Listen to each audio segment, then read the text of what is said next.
भाई जो गुरु वचन पे डट गए, कट गए फंद 84। अब ये देखें कि पहले सृष्टि कैसे पैदा की थी।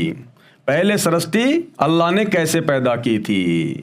सूरत फुरकानी 25 आयत नंबर 52 से 59 में मुसलमान भाई बहन जिसे अपना अल्लाह मानकर खुदा मानकर पूज रहे हैं वो शैतान है, और वो हज़रत मोहम्मद को कह रहा कि ए हज़रत मोहम्मद, आयत नंबर 59 में, कि जिस अल्लाह ने जो तुझे जिंदा बाबा के रूप में मिला था वो चैतन्य, वो कभी मरने वाला नहीं है, सदा रहने वाला शाश्वत है, जिसने 6 दिन में आसमान और ज़मीन के दरमियान जो भी था उसको बनाया और 7वें दिन शाही तख्त पे जा विराजा, उसकी खबर किसी बाखबर से जा पूछ। तो उस अल्लाह ने, अल्लाह कबीर ने जिस प्रकार 6 दिन में सृष्टि पैदा की थी उसी प्रकार वो बारंबार पैदा करता है। अब ये देखें कि पहले सृष्टि कैसे पैदा की थी। ये भी याद रखना ज़रूरी है कि जिस अल्लाह ने कुरान मजीद का ज्ञान नबी मोहम्मद जी को दिया है, उसी ने नबी दाऊद जी को जबूर का ज्ञान दिया, उसी ने नबी मूसा जी को तौरात का ज्ञान दिया, उसी ने नबी ईसा मसीह को इंजिल पुस्तक का ज्ञान दिया। कुरान को छोड़कर उपरोक्त तीनों पवित्र पुस्तकों जबूर, तौरात तथा इंजिल को इकट्ठा जिल्द करके बाइबल ग्रंथ नाम दिया गया। यानी ये जो बाइबल पुस्तक है ये 3 पुस्तकों का संग्रह है, तौरात, जबूर और इंजिल का। बाइबल में सृष्टि की उत्पत्ति अध्याय में लिखा है कि परमेश्वर ने पहले पृथ्वी बनाई, आसमान बनाया, पृथ्वी पर जल भर दिया जो समुद्र बने, पृथ्वी पर पेड़ पौधे उगाए, जीव जंतु भांति भांति के पैदा किए, पशु पक्षी उत्पन्न किए, 6ठे दिन मानव उत्पन्न किए। अल्लाह अपना कार्य 6 दिन में पूरा करके 7वें दिन ऊपर 7वें आसमान पर जा बैठा, यानी सतलोक में जा बैठा। यह है पहले वाली सृष्टि की उत्पत्ति की कथा। और अल्लाह क्या कह रहा है कि हम उसे फिर से दोहराएंगे। जिस प्रकार हमने पहले सृष्टि रची थी वैसे ही हम इसको फिर से दोहराएंगे। ये ज़मीन आसमान तारे सितारे सब बनाएंगे। तो फिर मुसलमान धर्म के भाई बहन ये कैसे कह सकते हैं कि एक बार क़यामत के दिन के बाद दोबारा से पृथ्वी नहीं बनाई जाएगी। कुरान की उपरोक्त आयत यही स्पष्ट करती है कि जैसे हमने सृष्टि यानी कायनात की रचना की थी उसी प्रकार फिर सृष्टि की रचना करूंगा, जिसे जन्म मरण का बार बार होना यानी पुनर्जन्म सिद्ध होगा। अब दोबारा से सृष्टि रचना करेगा तो फिर से आदम और हवा बनाएगा, फिर से नर और नारी करके बनानी पड़ेगी। तो इसका क्या मतलब हुआ कि बार बार जन्म और मृत्यु, बार बार उत्पत्ति होती है। जो सिद्धांत मुस्लिम शास्त्री व प्रवक्ता मानते हैं कि प्रलय के बाद जिंदा किए जाएंगे, उसमें यह भी स्पष्ट नहीं है कि वो किस आयु के होंगे, यानी कोई 10 वर्ष का, कोई कम, कोई 30, 40, 50, 60, 62, 65, 80 वर्ष या अधिक आयु में मरेंगे, कब्रों में दबाए जाएंगे, फिर उसी आयु के उसी शरीर में जीवित किए जाएंगे या शिशु रूप में जीवित किए जाएंगे। अब मुसलमान धर्म के उलेमा, विद्वान, मुल्ला, मौलवी, काजी इस सवाल का जवाब देने से भी मुंह छुपाते हैं। जब उनसे पूछा जाता है कि भाई तुम्हारे अनुसार क़यामत के दिन के बाद सभी को, हमारे नबी हज़रत आदम से लेकर जितने भी मुसलमान जो कब्रों में दफन हैं उन सबको क़यामत के दिन बाहर निकाला जाएगा। तो जब उनसे सवाल किया जाता है कि जब उनको कब्रों के अंदर से बाहर निकाला जाएगा अल्लाह के द्वारा, तो किस उम्र में निकाला जाएगा? भैया जो 60 साल की उम्र में मरा है, क्या उसको 60 साल की उम्र में निकाला जाएगा? कोई बच्चा 2 साल का भी मरा है, उसको भी कब्र में दबाया गया था, तो क्या अल्लाह उसको 2 साल की उम्र में निकालेगा? क्या किस उम्र में निकाला जाएगा? तो इस बात का जवाब भी कोई नहीं देता। और फिर कहते हैं जैसा जिसने कर्म किया है उसको वैसा ही भोगना पड़ेगा। जिसने शुभ कर्म किए, अच्छे कर्म किए, वो तो जन्नत में जाएगा, जिसने बुरे कर्म किए वो जहन्नुम में जाएगा। फिर इन विद्वानों से कोई सवाल करता है कि एक बात बताओ, पागल आदमी तो मुसलमान धर्म में भी पैदा हुए हैं, आज भी हो रहे हैं, आगे भी होंगे। तो पागल मुसलमान को तो पता ही नहीं कि शुभ कर्म क्या है और बुरे कर्म क्या है, अच्छे कर्म क्या है और बुरे कर्म क्या है। तो बताओ फिर उनको जन्नत में भेजा जाएगा या फिर जहन्नुम में भेजा जाएगा? तो इस सवाल का जवाब भी किसी विद्वान के पास नहीं होता है। तो भाई और बहनों, ये इनकी मनमानी बातें हैं, मनमाना आचरण है। अल्लाह के विधान में ऐसा कुछ भी नहीं है, ना मुसलमान धर्म की पुस्तकों में ऐसा कोई विधान है। आज जितने भी हिंदू भाई जो आग में जलाए जाते हैं और जितने भी मुसलमान जमीन में दफनाए जाते हैं, इनको अपने कर्मों के अनुसार फिर से नया जीवन मिलता है, नया जन्म मिलता है। जिसने अच्छे कर्म किए हैं कुछ दिन वो स्वर्ग में रहेगा, जन्नत में रहेगा। उसके बाद जो उसके पाप कर्म है, उन बुरे कर्मों को भोगने के लिए उसको जहन्नुम में डाला जाएगा, नरक में डाला जाएगा, चाहे हिंदू हो चाहे मुसलमान हो, कोई भी हो। उसके बाद उसको 84 लाख योनियों में डाला जाएगा। ये नियम है उस अल्लाह अकबर का जिसने 6 दिन में सृष्टि रची, 7वें दिन तख्त पे जावे राजा। एक मनुष्य जन्म जो कि 84 लाख योनियों में सर्वश्रेष्ठ है।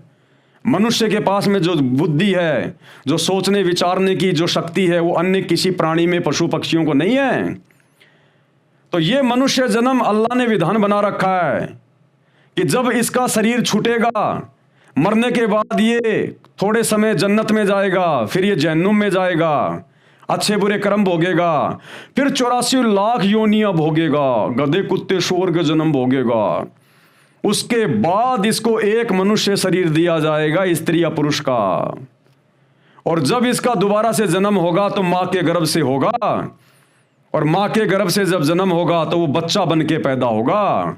जो मुसलमान 60 साल का मरा था, जो मुसलमान 80 साल का मरा था, या कोई 2 साल का मरा था जिसको कब्रों में दफनाया गया था, जब दोबारा से उसका जन्म होगा तो अल्लाह उसको मां के गर्भ से भेजेगा, बच्चा बना के।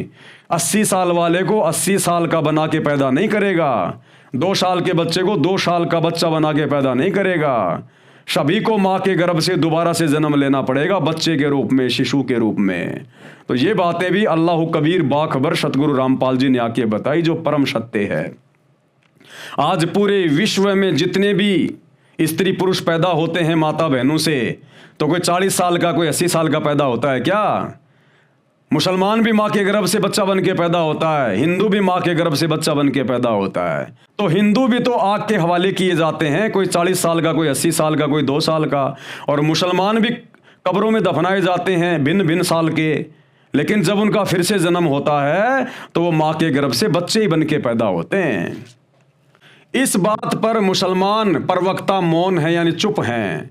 कुरान स्पष्ट करती है कि अल्लाह ने कहा कि जैसे पहले सृष्टि की उत्पत्ति की थी, जो बाइबल यानी तौरात पुस्तक में बताई है, वैसे ही पुनरावृत्ति करेंगे, ये पक्का वादा है। यानी उसी प्रकार से पुनरावृत्ति करेंगे। पहले हम मिट्टी से आदम और हवा को पैदा करेंगे, उसके बाद आदम और हवा के माध्यम से फिर शारीरिक मिलन से, संभोग क्रिया से, जैसे वर्तमान में बच्चे पैदा होते हैं, फिर नर और नारी उसी हिसाब से पैदा होंगे बच्चे के रूप में।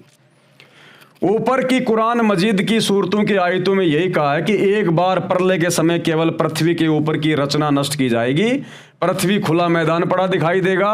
इसे आदि सनातन तथा सनातन पंथ में प्रलय कहते हैं। आदि सनातन या सनातन पंथ में इसको प्रलय कहते हैं, मुसलमान भाई जिसको कयामत का दिन कहते हैं। फिर कहा है कि उस दिन यानी प्रलय के दिन, कयामत के दिन आसमान को इस तरह लपेट देंगे जैसे कागज को पुलिंदे में लपेट देते हैं, यानी सारी सृष्टि को नष्ट कर देंगे। जिस तरह हमने पहले पैदा किया था 6 दिन में, आदि सनातन तथा सनातन पंथ में इसे महाप्रलय कहते हैं। अब ये प्रलय क्या होती है, महाप्रलय क्या होती है, दिव्य महाप्रलय क्या होती है, वो कितनी प्रकार की होती है, ये जानकारी आपको इस वीडियो के बाद अगली वीडियो में सतगुरु रामपाल जी अल्लाह कबीर के द्वारा उपलब्ध करवाई जाएगी। ये मुसलमान भाई तो खाली केवल एक चीज जानते हैं, प्रलय, कयामत। ये कयामत भी कई प्रकार की होती है जो कोई भी मुसलमान धर्म का उलेमा विद्वान नहीं जानता है। ये जानकारी भी बाखबर सतगुरु रामपाल जी ने दी है, जो आप अगली वीडियो में देखेंगे। आदि सनातन तथा सनातन पंथ में इसे महाप्रलय कहते हैं। उसे हम दोहराएंगे, ये वादा हमारे जिम्मे है, हम जरूर करेंगे। ये महाप्रलय के बाद पुनः सृष्टि रचना करने को कहा है, यानी फिर से पृथ्वी, जल, मानव, स्त्री, पुरुष, पशु, पक्षी व अन्य जीव जंतुओं को उत्पन्न किया जाएगा जैसे पहले उत्पत्ति की थी। उसके विषय में कहा कि हम उसे दोहराएंगे। उपरोक्त प्रकरण से स्वयं सिद्ध हो जाता है कि पुनर्जन्म यानी जीना मरना होता है, जो सिद्धांत मुसलमान धर्म के उलेमा यानी विद्वान बताते हैं कि अल्लाह ने सृष्टि उत्पन्न की है। मानव, स्त्री, पुरुष जन्मते रहेंगे, मरते रहेंगे, मृत्यु के उपरांत कब्र में दफनाए जाएंगे, वे सब कब्रों में तब तक रहेंगे जब तक महाप्रलय यानी कयामत नहीं आती। महाप्रलय खरबों वर्षों के पश्चात आएगी, तब सृष्टि नष्ट हो जाएगी और कब्रों वालों को जिंदा किया जाएगा। जिसने अच्छे कर्म अल्लाह के आदेश अनुसार किए थे उनको जन्नत यानी स्वर्ग में रखा जाएगा, तथा जिन्होंने कुरान के विपरीत कर्म किए उनको जहन्नुम यानी नरक की आग में डाला जाएगा। बस इसके पश्चात सृष्टि न उत्पन्न होगी और न नष्ट होगी। लेकिन ये सिद्धांत तो कुरान शरीफ ही मुसलमान धर्म के उल्लेमाओं का खंडित कर रही है। खुदा कह रहा है कि जिस प्रकार हमने पहले सृष्टि को रचा था, पैदा किया था, उसे हम दोहराएंगे, हम फिर से उसको बनाएंगे, पैदा करेंगे। विचारणीय विषय यह है कि मुसलमान प्रवक्ताओं के अनुसार जिन्होंने अल्लाह का हुक्म माना, नेक कर्म किए, वे भी कब्रों में दबाए जाएंगे। बाबा आदम तथा उसकी सब संतान तथा 1 लाख के ऊपर नबी हुए हैं, वे सब कब्रों में दफन हैं। उन कब्रों में खरबों वर्षों पड़े पड़े सड़ेंगे और माँ कष्ट उठाएंगे, फिर उनको जन्नत में रखा जाएगा। ऐसी जन्नत को सिर में मारोगे जिससे पहले खरबों वर्षों घोर नरक का कष्ट उन कब्रों में भूखे प्यासे गर्मी सर्दी से माँ दुखी होकर उठाओगे। अब क्या कहना चाह रहे हैं भ्रमित मुसलमान समाज को सतगुरु रामपाल जी कि भाई तुम्हारे अनुसार जितने भी मुसलमान हैं हमारे नबी हैं, जब तक वो कयामत का दिन नहीं आएगा, और वो कयामत का दिन आएगा खरबों वर्षों के बाद, तब तक जितने भी मुसलमान मरते रहेंगे, जन्मते रहेंगे, उनको कब्रों में दफनाया जाएगा। तो एक बात बताओ भाई, तुम क्या करोगे फिर जन्नत में जाके? और खरबों साल तो बहुत लंबी हैं, तब तक बाबा आदम से लेकर सारे नबी और सारे मुसलमान उन कब्रों में पड़े रहेंगे, सड़ते रहेंगे। सड़ेगा ना कब्र में शरीर, कीड़े पड़ेंगे कि नहीं पड़ेंगे, बदबू मारेगा कि नहीं मारेगा, अंदर ही अंदर गर्मी सर्दी लगेगी कि नहीं लगेगी? तो बताओ फिर काहे की जन्नत में जाओगे तुम? क्या तुमने शुभ कर्म किए? वो शुभ कर्म करके कयामत के दिन जन्नत में जाने वाले भी वो खरबों साल तक उसी कब्र में सड़ेंगे, भूखे प्यासे पड़े रहेंगे, गर्मी सर्दी में पड़े रहेंगे वहां पर। तो क्या खाक शुभ कर्म किए? अरे शुभ कर्म करने वाला तो तुरंत जाता ऊपर। तो खरबों साल तक तो वो कब्रों में सड़ेंगे, भूखे प्यासे पड़े रहेंगे, दुख उठाएंगे, और कह रहे हो बाद में वो जन्नत में जाएंगे। तो जन्नत में तो तुम्हारे हजरत मोहम्मद जी के अनुसार जो उन्होंने अपनी आंखों से देखा, तुम्हारा प्रथम नबी बाबा आदम भी सुखी नहीं है, वो भी कष्ट में है। अपनी बद संतानों को देख के रोता है, अच्छी संतानों को देख के हंसता है। तो क्या करोगे फिर तुम उस जन्नत में जाके? तुम जन्नत में जाके भी दुखी और उन कब्रों में अरबों खरबों साल तक भी पड़े रहोगे भूखे प्यासे, तुम यहां भी दुखी। तो भाई ये तुम्हारा अपना मनमाना ये सिद्धांत है, अल्लाहु अकबर का ये सिद्धांत नहीं है, क्योंकि तुम्हारे को अपने धर्म की पवित्र पुस्तकें समझ में नहीं आई, और ये पुस्तकें तुम्हें उस समय तक समझ में नहीं आएंगी जब तक तुम बाखबर सतगुरु रामपाल जी के सत्संग सुनकर समझने का प्रयास नहीं करोगे। मुसलमान प्रवक्ता यहाँ ये भी तर्क देने से नहीं चूकेंगे कि मृत्यु के पश्चात सुख दुख का एहसास नहीं होता। अब मुसलमान धर्म के उलेमा कहेंगे कि मरने के बाद में सुख दुख का एहसास नहीं होता, तो फिर जन्नत में बाबा आदम क्यों रो रहा था? अरे वो मर के तो जन्नत में गया, और तुम कह रहे हो कि मरने के बाद में सुख और दुख का एहसास नहीं होता। तो पहली बात तो बाबा आदम वहां पर फिर रो क्यों रहा था? दुखी आदमी तो रोएगा। और अगर मरने के बाद में सुख का और दुख का अनुभव नहीं होता तो फिर जन्नत में क्यों जा रहे हो? भाई तुम कह रहे हो कि जन्नत में हम लोग सुख भोगेंगे, और दूसरा तुम कह रहे हो कि सुख दुख का कोई अनुभव ही नहीं होता, फिर जन्नत में जाके क्या करोगे जब तुम्हें ना सुख का पता ना तुम्हें दुख का पता? तो सारी की सारी थ्योरी बिल्कुल ज्ञान के विपरीत है, मुसलमान धर्मों की पुस्तकों के विपरीत है। मेरा वितरक ये है कि यदि मृत्यु के पश्चात न सुख का एहसास होता है न दुख का, तो फिर जन्नत की क्या आवश्यकता है? आपकी जन्नत में तो आपका प्रथम नबी आदम जी भी दुखी हैं और सुखी भी, बेचैन भी होता है। परंतु नबी मोहम्मद जी ने पूर्वोक्त प्रकरण में इस सिद्धांत को गलत सिद्ध कर रखा है, जिसमें आप जी ने पढ़ा कि नबी मोहम्मद जी को जिब्राइल फरिश्ता बुराक नामक खच्चर जैसे पशु पर बैठाकर ऊपर ले गया। वहां पर जन्नत तथा जहन्नुम में नबी जी ने बाबा आदम तथा उनकी अच्छी बुरी संतान को स्वर्ग नरक में देखा। नबी ईसा, मूसा, दाऊद, अब्राहिम आदि आदि नबियों की जमात यानी मंडली देखी। उनको नबी मोहम्मद जी ने नमाज अदा करवाई। फिर जन्नत यानी स्वर्ग के अन्य स्थानों का नज़ारा देखा। अल्लाह के पास गए। अल्लाह पर्दे के पीछे से बोला, 5 नमाज, रोजे तथा अजान करने का आदेश अल्लाह ने नबी मोहम्मद को दिया, जिसको पूरा मुसलमान समाज पालन कर रहा है। तो भैया, नबी हज़रत मोहम्मद की बात मानोगे या वर्तमान के झूठे मुल्ला मौलवी और इन उलेमाओं की बातों को मानोगे? तुम्हारे झूठे मुल्ला मौलवी कहते हैं कि कयामत के दिन सारे कब्रों से बाहर निकाले जाएंगे, तब तक कब्रों में रहेंगे। और हज़रत मोहम्मद जी तुम्हारे नबी करीम अपनी आंखों से देख कर आए हैं कि वहाँ तो बाबा आदम और सारे नबी और बाबा आदम की संतानें बैठी हुई हैं। तो भाई और बहनों, मुसलमान धर्म के व्यक्तियों, तुम इन झूठे उलेमाओं की बातों को सत्य मानोगे या अपने नबी की बातों को सत्य मानोगे? और अगर तुम्हारे को परम सत्य से परिचित होना है, जन्म और मृत्यु से सदा सदा के लिए छुटकारा प्राप्त करना है और ओरिजिनल जन्नत सतलोक में जाना है, अल्लाह के पास उसके दर्शन करने हैं, दीदार करना है, तो भाई बाखबर सतगुरु रामपाल जी की शरण में आना पड़ेगा। दूसरा धरती पे कोई तरीका नहीं है। और दूसरी बात, जिसको तुम जन्नत कह रहे हो ना कि कयामत के बाद हम जन्नत में जाएंगे, वो जन्नत नहीं है, वो पितरलोक है।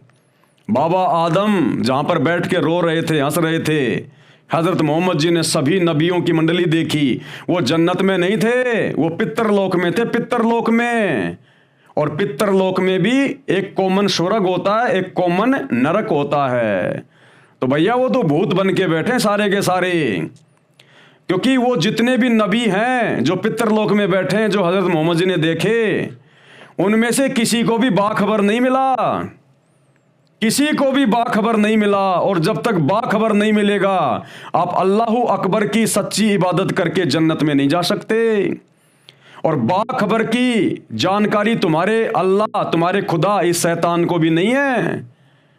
और जिस शैतान को तुम खुदा मान रहे हो, तो भाई तुम मुसलमानों को कहां से हो जाएगी? कुरान की एक सूरत काफ़ी है समझने के लिए, सूरत फुरकान 25 आयत नंबर 59।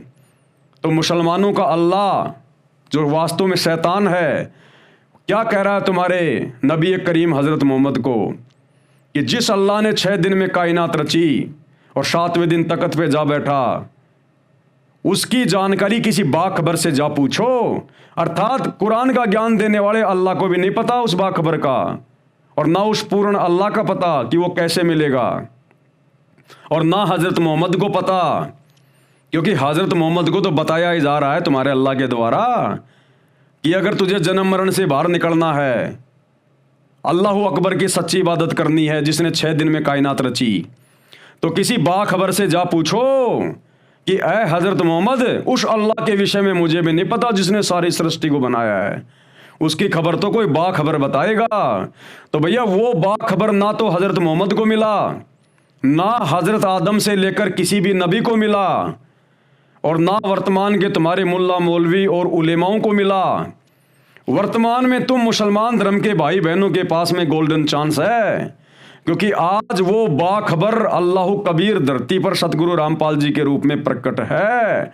आज आप भाई बहन वो फायदा उठा सकते हो, वो मौका प्राप्त कर सकते हो जो मौका तुम्हारे आज से पहले किसी नबी ने भी प्राप्त नहीं किया। तो आप तो उन नबियों से भी लाखों गुना ज़्यादा अच्छी किस्मत लेकर पैदा हुए हो। उन नबियों में कोई तो नरक में पड़ा हुआ है, कोई जन्नत में बैठा हुआ है, कोई 84 लाख योनियों में गधे कुत्ते के शरीर में अपना कर्म भोग रहा होगा, कोई सामान्य मनुष्य का जन्म लेकर कहीं रोजी रोटी के लिए सारा दिन भाग रहा होगा। और आज तुम मुसलमान भाई बहनों को बाखबर की पहचान हो सकती है, क्योंकि बाखबर आज धरती पर आया हुआ है, ये हमेशा नहीं रहता। तो तुम्हारे नबियों से तुम वर्तमान के मुसलमान भाई बहन लाखों गुना ज़्यादा अच्छी आत्मा हो। तुम अपना आत्म कल्याण करवा सकते हो, अपने नबियों की तरह नरक में जाने से बच सकते हो, 84 लाख योनियों में पशु पक्षी बनने से बच सकते हो, जन्म मरण के झंझट से बाहर निकल सकते हो, और ओरिजिनल जन्नत अल्लाहु कबीर के पास में जा सकते हो, उसके सतलोक में, सचखंड में, जहाँ जाने के बाद वापस इस शैतान के गंदे लोक में नहीं आना, बार बार जन्म और मृत्यु को प्राप्त नहीं होना, गधा कुत्ता शुअर नहीं बनना। आज आप मुसलमान भाई बहनों के पास मौका है, जेब से मोबाइल निकालिए और YouTube पर सतगुरु रामपाल जी के सत्संग सुनना शुरू कीजिए। भाई जो गुरु वचन पे डट गे, कट गे फंद 84 के, कट गे फंद 84 के, कट गे फंद 84 के। भाई जो गुरु वचन पे डट गे, कट गे फंद 84 के, कट गे फंद 84 के, कट गे फंद 84 के। भाई जो गुरु वचन पे डट गे,